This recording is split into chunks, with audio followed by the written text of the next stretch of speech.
Organizational agility assessments are a way of the organization understanding where they are at. Are they ready for agility, or what are the gaps they need to plug?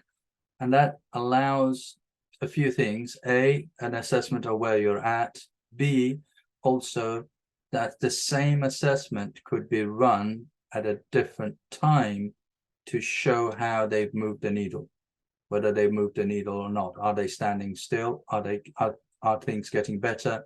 Are the interventions that are being done improving? Now, how is that done?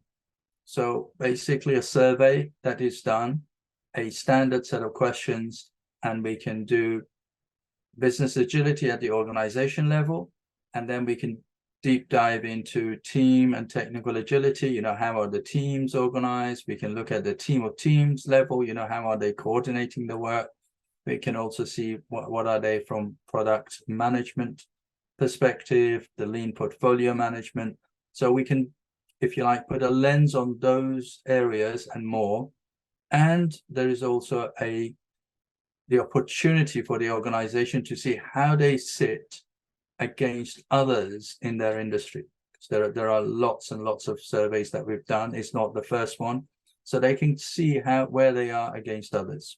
So that's what happens. So what can you expect as a result of this? Well, as a result of this, you get data that you didn't have. You can see, you also will discover variances in thinking. So you'll see a person within a given team, or they think, yeah, we are really, really good at this. And then you will find that actually you are in the minority. You may be the leader of that team, but you are actually in the minority. Majority of your team have got a different view.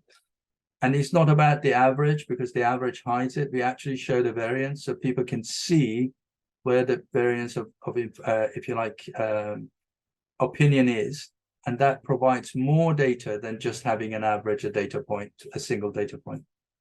And like every instrument or every survey is not the one-off. The one data point doesn't really tell you anything. It just gives you an information about where you are. Then it's about sort of seeing how things change as a result of interventions.